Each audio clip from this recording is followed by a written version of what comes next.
Okay, so yun. Inyo sa mga kabagis, this is Jubilito TV Official at eto na naman pumuli ang isang edisyon ng ating reaction video mga kalingap at kabagis. No?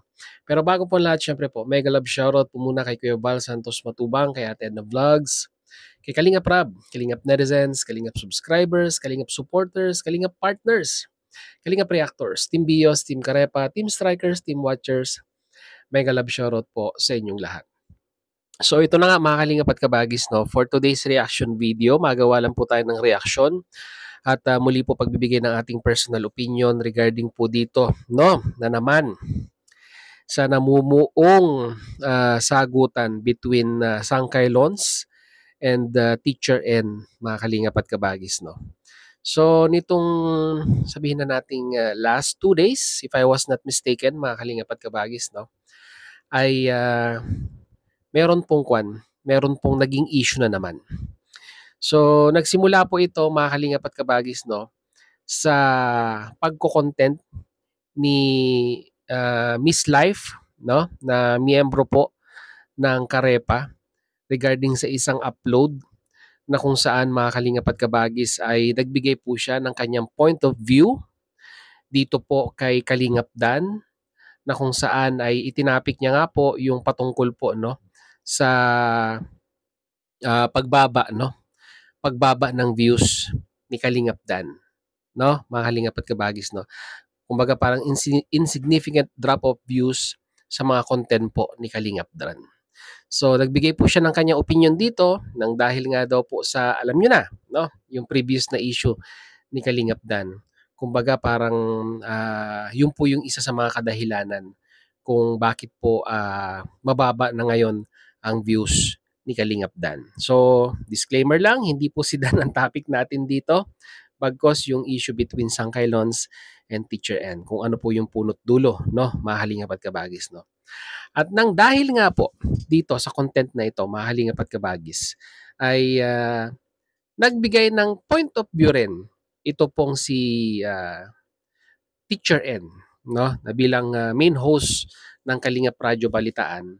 Actually, magkasama po sila sa GC, no? Sa Karepa, no? Mahalingap at kabagis, no? At isinabi niya nga po na parang medyo may konting pagkakamali si Miss M's Life ba yun? Doon sa kanyang thumbnail, no? Although okay naman daw po yung laman ng video, yung content ni Miss M's Life. Kaso nga lang po, mga kalingap at kabagis, no, ay medyo sumablay nga daw po itong si Miss M's Life doon po sa kanyang thumbnail, no?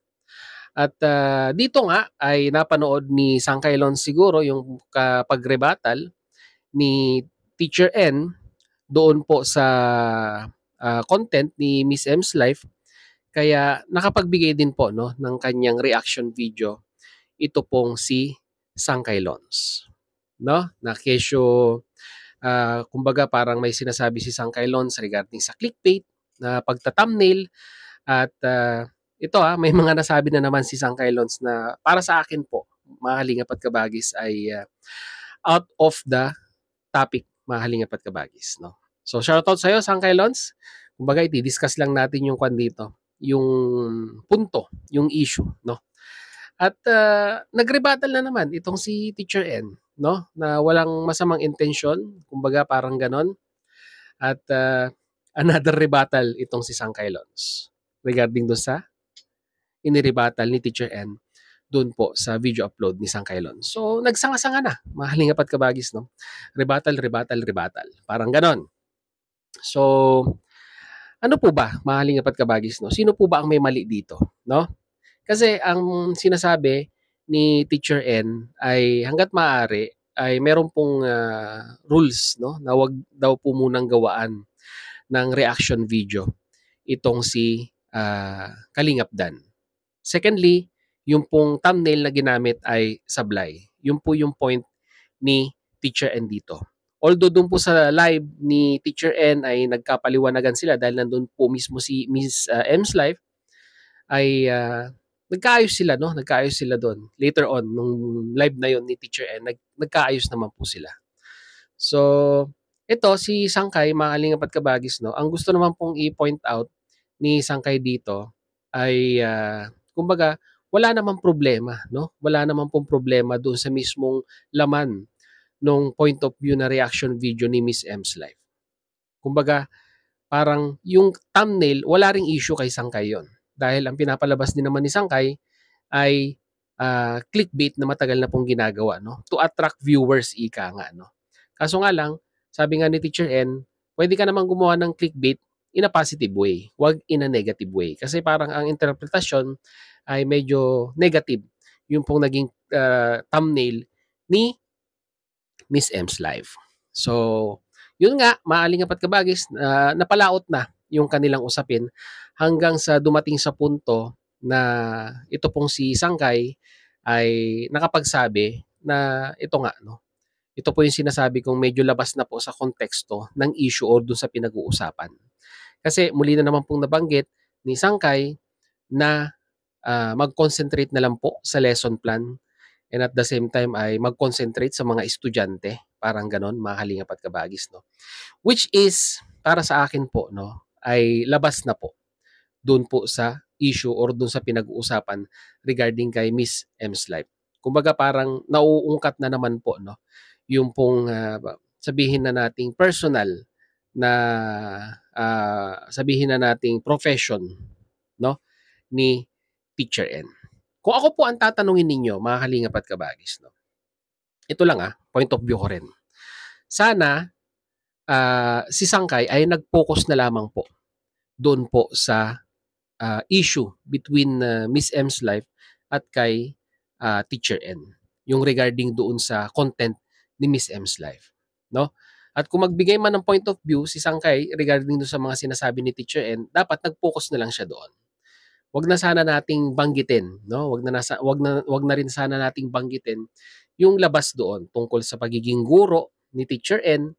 Kasi nabasa ko po sa comment section dun sa live ni Sangkay ay marami na naman pong marami na naman pong, negative na komento ang, nakuha ni Teacher N 'no. Andun si Teacher N, mga kalingap at kabagis dun sa live na yun. Kumbaga parang sabi nga po, "I see you." Parang may comment 'no, may comment si Teacher N dun na, "See you soon." Parang gano'n, mga kalingap at kabagis. Hindi ko po alam kung ano po yung gustong i-imply ni Teacher N dun, pero ang ganang sa akin lang 'no, ang ganang sa akin lang ay dapat para kay Sangkay ay, hindi niya na 'no, hindi niya na isinali yung, profession 'no, ni Teacher N dun sa usapin na iyon. Kasi ibang na yan, ibang usapan na yan para sa akin po 'no.